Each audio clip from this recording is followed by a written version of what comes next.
ترکی میں بدعتیں بہت ہیں. ترکی میں چونکہ اب اسلام ایک طویل عرصے تک ختم رہا نا, اسلام خلافت ختم ہو گئی, علم دین ختم کر دیا, ایک دور میں داڑھیوں پہ پابندی لگی ہوئی تھی, تو وہ اسلام کا ایسا گلا گھونٹا ہے وہاں پہ. اب جا کے اسلامی تحریکیں اٹھ رہی ہیں, اب وہ آ رہے ہیں لیکن ان کو ٹائم لگے گا. ابھی وہاں بدعتوں کا بہت غلبہ ہے, بدعت کا.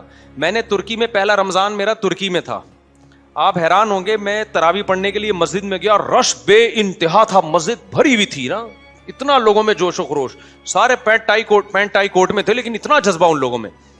ہم جب گئے ہیں, ہم سفر میں تھے, بہت تھکے ہوئے تھے, تو ہم نے کہا چلو تراویح پڑھتے ہیں. امام صاحب نے پہلی رکعت اللہ اکبر. اچھا جو امام تھے وہ شافعی مسلک کے تھے, تو وطر انہوں نے خود نہیں پڑھا ہے. انہوں نے کہا کیونکہ ترکی میں سارے حنفی لوگ رہتے ہیں تو وطر ایک حنفی امام کو انہوں نے آگے کیا. یہ ہمیں پازیٹیو چیز نظر آئی کہ اپنا مسلک تھوپا نہیں انہوں نے. تو اب کیا ہے کہ جب انہوں نے نماز پڑھانا شروع کی نا, تراویح کی پہلی رکعت اللہ اکبر, ہم نے نیت باندھی, ہمیں بس والین کی آواز آئی. آگے کیا ہوا, آگے جنہوں نے تلاوت کی وہ اس سے زیادہ عجیب ہے. وہ تلاوت یہ کی ولا اعبد ما تعبدون ولا انتم عابدون ما اعبد لكم دینکم ولی دین, رکوع میں چلے گئے. میں سوچ رہا ہوں یہ کون سی سورت پڑھی ہے انہوں نے, کہاں سے شروع کیا ہے. سب ساتھی ہمارے یہ سوچ رہے ہیں. اگلی رکعت میں ولا الضالین کے بعد لم یلد ولم یولد ولم یکن له کفوا احد, رکوع میں.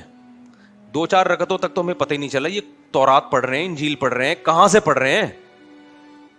قل یا ایھا الکافرون سے بھی شروع نہیں کر رہے تھے, تو نا قل یا ایھا الکافرون سے شروع کرتے, بیچ سے ولا اعبد ما تعبدون ولا انتم عابدون ما اعبد لكم دینکم, 3 آیتیں آخر کی. پھر جب تیسری رکعت پڑھی ہے تو بھی ولا اعبد ما تعبدون ولا انتم عابدون ما اعبد لكم دینکم ولی دین. پھر جب اگلی رکعت ہے لم یلد ولم یولد ولم یکن له کفوا احد. 2-4 کے بعد میں پتا چلا بھائی یہ قل واللہ بھی آدھی پڑھ رہے ہیں اور سورہ کافرون بھی آدھی. 20 کی 20 رکعتوں میں یہی پڑھا ہے انہوں نے. تو میرے ساتھ 1-2 لوگ اور بھی تھے, انہوں نے کہا یار یہ اسٹائل کی تراویح ہم نے پہلی دفعہ دیکھی ہے. میں نے کہا بیٹا ہم نے گاؤں میں تراویحاں پڑھی ہیں بہت اسپیڈ میں, ایسی اسپیڈ خدا کی قسم فرسٹ ٹائم دیکھنے کو مل رہی ہے, ایسی اسپیڈ ہم نے آج تک نہیں دیکھی. پھر وہ انہوں نے کہا وہی وہ جو ہے وہ کیونکہ سارے ترکی بھی تو 99.9% فقہ حنفی ہے, خلافت تھی نا وہاں, تو اب وہاں پر وہ امام جو تھے وہ حنفی امام آئے نماز پڑھانے, انہوں نے پھر وہ وطر میں پوری کسر پوری کر دی. اتنی لمبی 20 تراویح نہیں ہوئی جتنا لمبا انہوں نے وطر پڑھا. وہ پھر تجوید بہت اچھی تھی ان کی, قرات بہت اچھی. ہم نے کہا بھائی آج تو پڑھ لی, اس کے بعد ہم یہ تراویح افورڈ نہیں کر سکتے. لیکن ہم بدگمان نہیں ہوئے ان سے. یہ بھی میں آپ کو جو واقعہ بتا رہا ہوں خدا یعنی ان کی توہین کے لیے نہیں. ہم نے کہا یار یہ حالات اگر ہم پر آئے ہوتے تو شاید ہم اس سے بھی گئے تھے. جب آپ الٹی سوچ لے کے جاتے ہو نا تو ہر قوم کی برائی نظر آتی ہے. آپ جب آپ پازیٹیو سوچتے ہو تو پھر ہر اس میں بھی آپ کو اچھائی. ہم نے کہا یار ان کے اوپر 100 سال لبرل حکومتوں نے حکومت کی ہے, اسلام کا گلا گھونٹا ہے, ان لوگوں نے اتنا بھی بچا لیا نا, رمضان کی تراویح بچا لی, یہ بھی غنیمت ہے. کیونکہ یہ ان کے استاد جو بھی امام تھے نا وہاں جنہوں نے تراویح پڑھائی, ان کے استاذ ان کی آپ ہسٹری پڑھو, بڑی قربانیاں دی ہیں ان لوگوں نے اس کو بھی بچانے کے لیے, ورنہ تو یہ بھی ختم ہو گیا تھا. چھپ چھپ کے نمازیں پڑھتے تھے, چھپ چھپ کے قرآن, تو اتنا بھی رہ گیا. کیا یہ غنیمت ہے بھائی. اب جب اسلام آئے گا تو انشاءاللہ پھر وہ آہستہ آہستہ آ جائیں گے خیر کی طرف. تو ان کی یہ برائی نہ دیکھیں کہ وہ اس طرح سے تراویح پڑھ رہے ہیں. ہماری نظر تو میں جائز نہیں ہے اس طرح پڑھنا, ہم نے تو کہا ہم اپنی اخپل طریقے سے پڑھ لیں گے. لیکن ہم نے یہی کہا کہ یار یہ جو ان لوگوں نے اتنا بھی بچا لیا نا اسلام کو. اچھا ترکی میں ایک بدعت اور بھی ہے, ہوتا ہی ہے کہ جب امام فرض نماز پڑھاتا ہے نا تو ایک مؤذن یا جو اقامت پڑھنے والا پیچھے بیٹھ کے لاؤڈ اسپیکر پہ سبحان اللہ سبحان اللہ سبحان اللہ ایسے پڑھ رہا ہوتا ہے. میں جب فرسٹ ٹائم ترکی گیا میں نے کہا بھائی یہ کیا بدعت ہے یار, یہ تسبیح آہستہ سے پڑھو, وہ مائک پہ کیوں پڑھ رہا ہے. تو ہمارے استاذ جو ان کو ترکی پہ بڑی معلومات ہے نا, وہاں کی ہسٹری بہت جانتے ہیں, انہوں نے کہا ہوا یہ تھا کہ جب یہاں مسجدوں میں اماموں میں پابندیاں لگی ہیں تو یہاں کے علماء نے کہا کہ اگر ہم یہ تسبیحات مائک پہ نہیں پڑھیں گے نا یہ آہستہ آہستہ لوگ ان چیزوں کو بھول جائیں گے.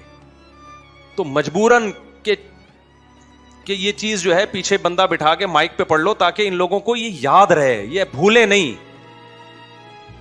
بھولے نہیں. تو اس طرح سے انہوں نے اسلام کی باقیات کو وہاں بہت بڑی بڑی قربانیاں دی علماء نے.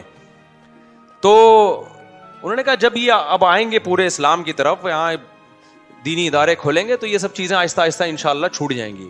لیکن انہوں نے ہمیں کہا کہ ایسا نہ ہو کہ یہاں کے آپ نیا فرقہ بنا دیں کہ یہ سارے بدعتی ہیں. لوگ کیا کر رہے ہوتے ہیں ایسے موقع پہ, ابے یہ سارے کیا ہیں, بدعتی ہیں, ان کو تو تراویح پڑھنی نہیں آتی, ان کو تو تسبیح مائک پہ پڑھتے ہیں. میں ایک نئی مسجد بنا رہا ہوں, اس کا نام ہوگا قرآن و سنہ اکیڈمی, اور اس میں سب کیڑے نکالتا رہوں گا بیٹھ کے. یہ ہمارے پاکستانیوں کا یہ اسٹائل ہے, یہ بھی بدعتی ہے, اس کو مائک پہ تسبیح پڑھتا ہے, وہ بھی جہنمی. قرآن و سنت صرف میں بتا رہا ہوں.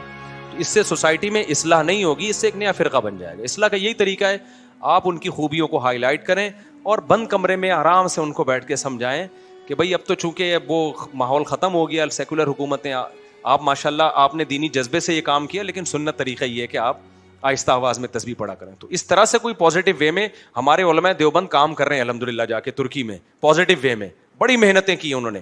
تو کوئی پازیٹیو وے میں کام کرے گا تو کام ہو جائے گا. لیکن اگر یہ کھلی چھوٹ دے دی نا, تو یہاں سے فتنہ پرست جا کے وہاں بھی اپنی یوٹیوب پہ دکانیں کھولیں گے, لیبل لگائیں گے فرقہ واریت ختم کر رہے ہیں, لیکن ہوگا کیا, مارکیٹ میں نئے نئے فرقے آنا شروع ہو جائیں گے. تو قوم کی اصلاح کرنی چاہیے, اس کا مذاق نہیں اڑانا چاہیے. تمام دوائیں بچوں کی پہنچ سے دور رکھنی چاہیے, پھر بھی آرام نہ آئے تو قریبی معالج سے رجوع کرنا چاہیے.